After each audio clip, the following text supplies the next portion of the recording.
आज आपका एक और नई कहानी में स्वागत है। तो शुरू करते हैं। मेरा नाम रवि है और मैं 24 साल का हूँ। उत्तर प्रदेश के मथुरा के पास एक छोटे से गांव किशनपुर में रहने वाला।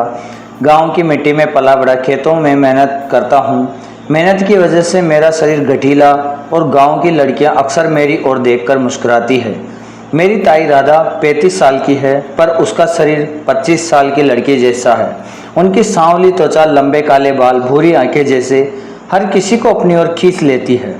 वह ताऊ रामलाल की दूसरी पत्नी थी। ताऊ ज़्यादातर समय खेतों में या गांव से बाहर रहते थे और ताई घर को और खेत संभालती थी। मैं अक्सर उनके खेतों में मदद करने जाता था।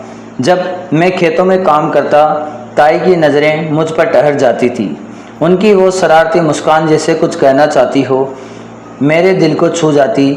मैं भी चुपके चुपके उनसे देखता, पर कभी हिम्मत नहीं हुई कि कुछ कह सकूं।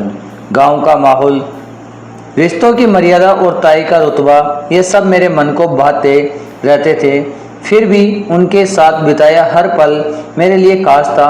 वो 1 जुलाई की उमस भरी दोपहर थी। किशनपुर में हल्की हल्की बारिश की बूंदें गिर रही थी। खेतों में काम करना का मज़ा कुछ और ही था। मैं और ताई गेहूं के खेत में काम कर रहे थे। ताई ने उस दिन एक पतली सी नीली साड़ी पहनी थी। बारिश की वजह से उनका ब्लाउज गीला हो गया था और वो थोड़ा पारदर्शी हो गया था। उसका शरीर में चिपक गया था। मैंने कोशिश की कि नज़रें हटाऊं, पर मुश्किल था। ताई ने मुझे देखा और उनकी आंखों में वही शरारत चमकी। रवि काम कर या बस मुझे ही देखता रहेगा? उन्होंने हंसते हुए शरारत भरे लहजे में कहा। मेरा चेहरा लाल हो गया। मैंने झट से नज़रें हटाई और हंसकर कहा, नहीं ताई, बस काम में ध्यान दे रहा हूँ। पर मेरे दिल की धड़कनें तेज हो चुकी थी।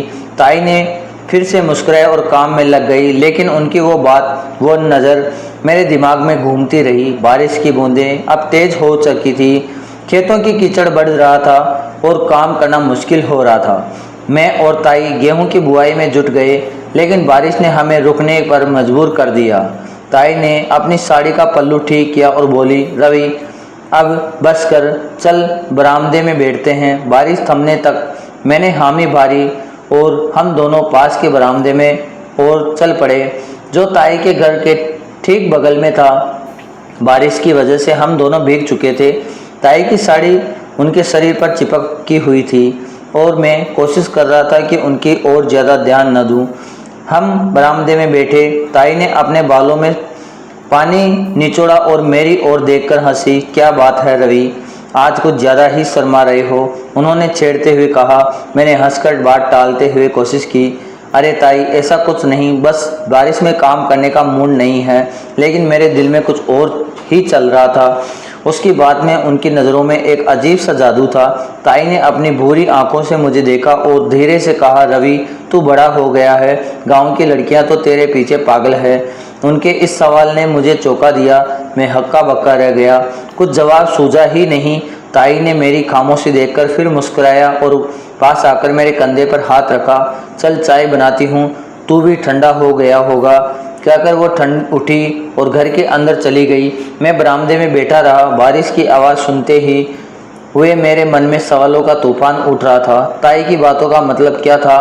क्या वो सचमुच मेरे मन की बात भाप गई थी या ये बस एक उनकी शरारत थी? थोड़ी देर बाद ताई ने 2 प्याले चाय लेकर आई।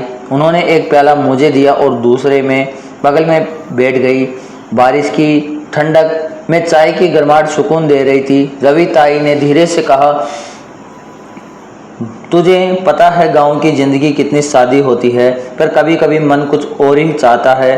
उसकी आवाज़ में एक उदासी थी, जैसे वो अपने दिल की बात कह रही हो। मैंने चुपचाप उनकी ओर देखा। उनकी आंखों में एक गहराई थी जो मुझे पहले कभी नहीं दिखी। ताई, आप ठीक है ना?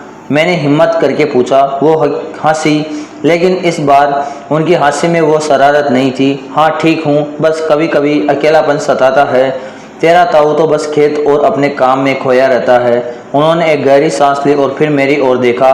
तू अच्छा लड़का है रवि, मेहनत भी और दिल का भी साफ। मेरा दिल जोर जोर से धड़क रहा था। मैं समझ नहीं पा रहा था कि जवाब क्या दूँ। ताई ने चाय का प्याला रखा और मेरे हाथ पर अपना हाथ रख दिया। कभी कभी जो मन चाहता है वो गलत नहीं होता रवि। बस उसे समझने की हिम्मत चाहिए। उस पल में बारिश की आवाज़, चाय की गर्माहट और ताई की वो बातें, सब कुछ जैसे एक सपने सा लग रहा था। मैं चुप रहा, लेकिन मेरे मन में एक तूफान सा उठ रहा था।